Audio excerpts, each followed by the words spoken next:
Nah, sekarang Bapak Ibu, nggak ada lagi satu bidang ilmu yang hanya berdiri sendiri.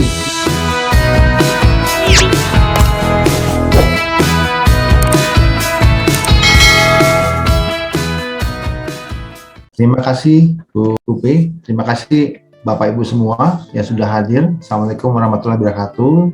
Selamat pagi dan salam sejahtera untuk kita. Ini ada teman saya satu nih dari Madura nih, Mas Umam, hitam sekali Mas. Oke, itu gelap. Masih mendung ya di Madura ya? Di Sumeneb beliau. Iya, kan berarti gantengnya gitu. Oke, beliau juga salah satu teman saya waktu membukukan disertasi dari yang tadi dibukukan oleh Bu Upi, yang sakralitas agama. Kami mencoba membukukan dari disertasi seorang jenderal polisi, gitu, menjadi sebuah buku yang akhirnya dia bisa banggain tuh kepada para pimpinannya. Baik, untuk gak berlama-lama, mari kita coba diskusikan apa yang mau kita bahas. Saya coba izin share screen Bapak Ibu.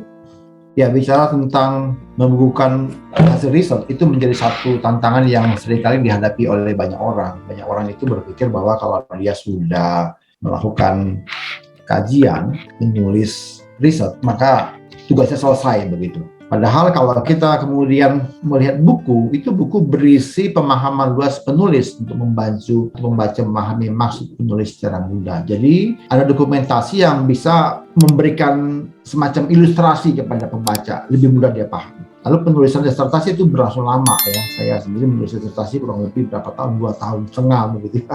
Itu lumayan ya, lumayan membutuhkan waktu yang tidak mudah begitu. Berapa jam setiap hari harus duduk diam di perpustakaan, dan itu membutuhkan waktu, energi. Yang paling penting adalah konsistensi. Begitu.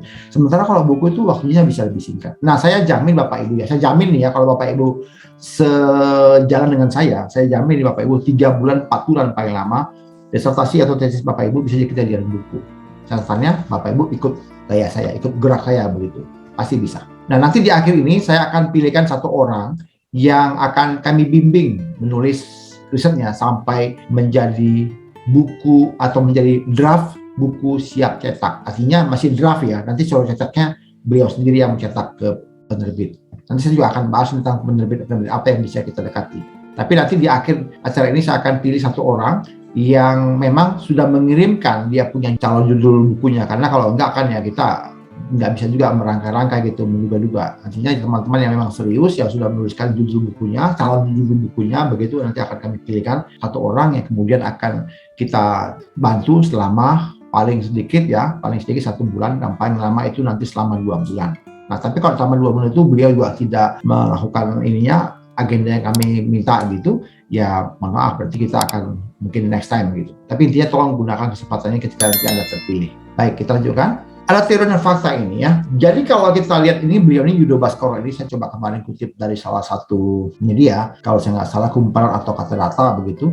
Ini menyebutkan begini, bahwa kita nggak lagi mengarahkan pada dikotomi saintek dan sosial. Kalau dalam penulisan artikel jurnal ilmiah itu namanya ada STEM dan non-STEM. STEM itu Science, Teknik, Engineering, dan Mathematics. Itu STEM. Dan kalau yang non-STEM itu adalah yang sosial. Nah, dia bilang kita nggak lagi adakan dikotomi saintek dan sosial, karena pengembangan teknologi dan kemanfaatan bagi masyarakat akan berkolaborasi dengan sendirinya. Betul. Nah, sekarang Bapak Ibu, nggak ada lagi satu bidang ilmu yang hanya berdiri sendiri. Misalnya apa? Kita coba bicara tentang ekonomi. Ya, ekonomi itu nggak mungkin hanya berdiri sendiri, atau mungkin ekonomi bisa kita pahami. Mungkin apa ya? Ada satu tadi yang ngirim briefing itu beliau dari sastra begitu. Nah, sastra itu nggak mungkin berdiri sendiri. Sastra itu nggak mungkin katakan dia bicara sastra Jawa begitu ya. Dia nggak mungkin bicara sendiri hanya sastra Jawa. Apa itu huruf-huruf Jawa? Bagaimana penulisannya? Siapa yang mengajarkannya, kemudian siapa aja calon penerima pengajaran itu, lalu kemudian apakah bermanfaatnya? Enggak.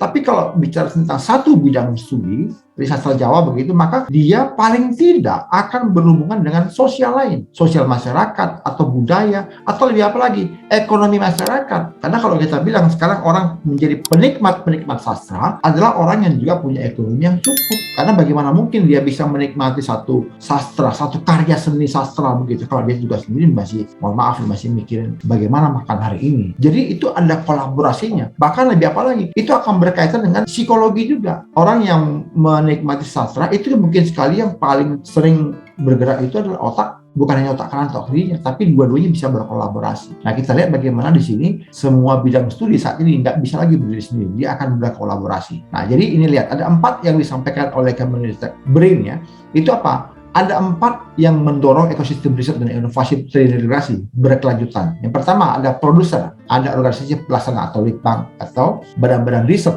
pemerintah, akademisi juga menjadi masuk di sini.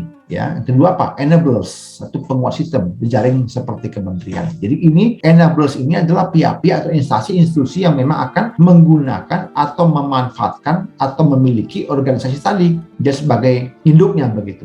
Lalu yang ketiga Pak, ada intermediaries ya, penyambung riset dengan pengguna seperti inkubator. Nah, Bapak Ibu, di beberapa negara maju ini dilakukan oleh siapa? Oleh para dunia usaha.